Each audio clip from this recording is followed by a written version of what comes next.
यूं तो बनारस घाट अपनी खूबसूरती के लिए बहुत प्रचलित है, पर घाट के किनारे कई राज लिए बैठे हैं। ये कहानी शुरू होती है बनारस के घाट के पास बने ममता निवास से, जहां प्रिया लाल जोड़े में ममता के घर उसकी बहू बनकर आती है। आओ आओ बहू, घर को अपने पैरों से पवित्र करो। ममता घर की दहलीज पार कर ही रही होती है कि अचानक एक बहुत गंदी सी बास पूरे घर में फैल जाती है।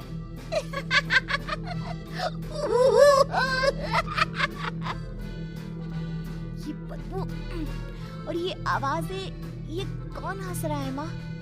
अब ये पड़ोसी ना हमारे थोड़े अलग से है। कहाँ हम शाकाहारी और ये मांस मच्छी खाने वाले। छोड़, तू ध्यान मत दे और गृह प्रवेश कर।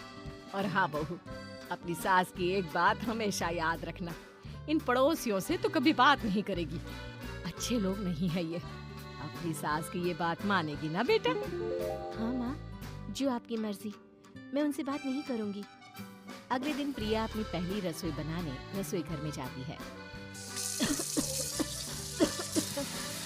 ये छोकी बात तो नाक में जा रही है। एक काम करती हूँ, खिड़की खोल देती हूँ। प्रिया खिड़की खोलने जाती है। इतने जाले, लगता है इस खिड़की को कभी खोला ही नहीं गया। पर ऐसा क्यों? ओह, नॉन वेज की स्मेल आती होगी ना।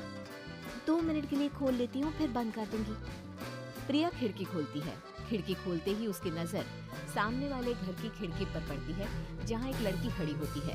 हाथों में मेहंदी, लाल रंग की साड़ी, बिल्कुल सजी धजी, मानो प्रिया की तरह ही वो भी नई नवेली बहू हो। वो प्रिया को देखकर मुस्कुराती है। हे भगवान, माँ ने तो इनसे बात करने को मना किया था। प्रिया फौरन ही खिड़की बंद कर देती है और तवे पर चढ़े रोटी की ओर देखने लगती है, पर वहाँ रोटी न होकर मछली पड़ी होती है। ये क्या? पहली ही रसोई में इतनी बड़ी गलती। हे भगवान, अब मैं क्या करूं? प्रिया बहुत डर जाती है और फौरन रसोई की सफाई करने और फिर सभी के लिए खाना बनाने लग जाती है। जब वो सबको खाना परोसती है, सब तो ठीक है, मैं बेकार में चिंता कर रही थी। हे भगवान, ऐसे ही बस अपनी कृपा बनाए रखना। रात के वक्त जब सब सो रहे होते हैं, तब प्रिया को पायल की आवाज सुनाई देती है, जिससे उसकी आंख खुल जाती है। ये पायल की आवाज कहाँ से आ रही है? प्रिया उठकर उस आवाज के पीछे छत की सीढ़ियों तक जाती है। तभी उसे बच्चे के रोने की आवाज आती है। प्रिया छत पर जाती है तो क्या देखती है? वही लाल साड़ी वाली लड़की अपनी गोद में एक नवजात बच्चे को घुमा घुमा कर सुला रही है। तभी प्रिया की नजर उसके पेट पर पड़ती है। ओह गॉड, ये तो प्रेग्नेंट भी है। सुनिए, बच्चा सो नहीं रहा है क्या? मैं कुछ मदद करूं? नहीं नहीं, आपके घर वालों को अच्छा नहीं लगेगा, मैं संभाल लूंगी। स्नेहा की गोद से बच्चा हाथ मारकर प्रिया की गोद में आने को छटपटाने लगता है। दोनों घर अगल बगल में बने होने के कारण प्रिया उस बच्चे को गोद में ले लेती है। प्रिया के पास आते ही वो सो जाता है। बच्चे का वो स्पर्श रात भर प्रिया भूल नहीं पाती और अगली सुबह वो छत पर कपड़े सुखा रही होती है। तभी उसे एक औरत इशारा करके बुलाती है। स्नेहा कह रही थी, बाबू तुम्हारी गोद में आते ही सो गया। मैं गौरी, स्नेहा की माँ हूँ।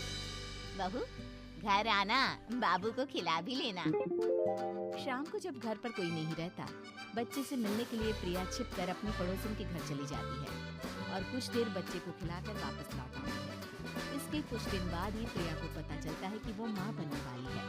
ममता की खुशी का ठिकाना नहीं रहता।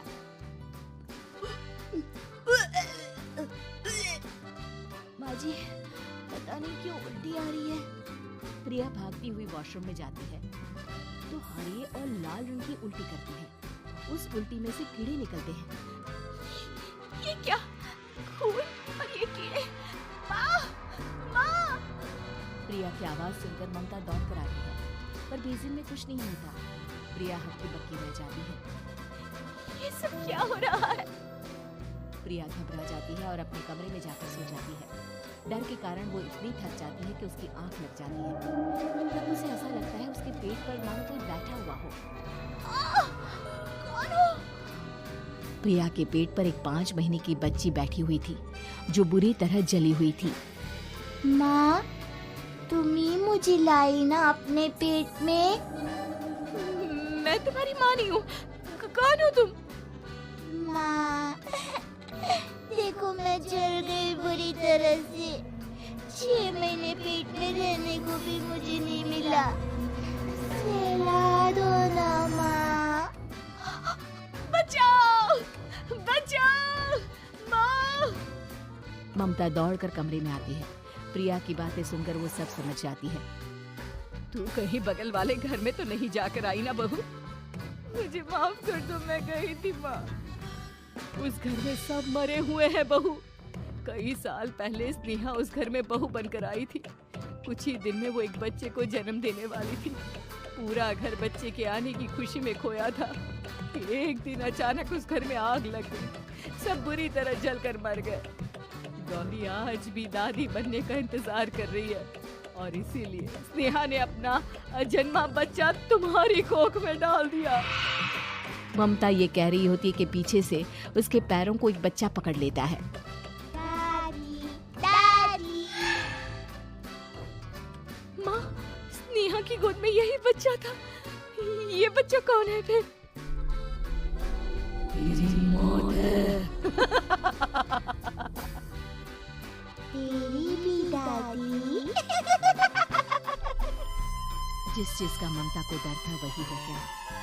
ममता निवास के ऊपर मौत ने चादर बिछा दी थी। प्रिया का पेट ऐसे बढ़ जाता है मानो 9 महीने का हो। 2 हाथ उसके पेट से बाहर निकलते हैं। बहू, संतोष को फोन कर, किसी पंडित जी को बुला बहू। प्रिया का पति भागता हुआ घर आता है। ये तो होना ही था माँ। तेरा पाप तेरे सामने आ गया तो तू सह नहीं पा रही है। स्नेहा घर में आग लगी नहीं थी, माँ ने लगाई थी, प्रॉपर्टी की लालच में।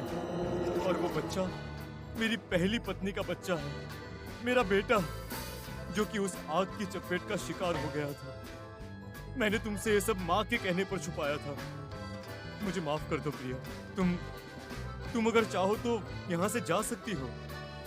मैं तुम्हें किसी भी बंधन में रखना नहीं चाहता। मेरी शादी हुई है आपसे, मैं आपको छोड़ नहीं सकती, पर उससे पहले हमें स्नेहा, उसकी माँ और बच्चे की आत्मा की शांति करवानी होगी। संतोष और ममता गौरी के घर जाते हैं। अंदर सब कुछ जला हुआ होता है।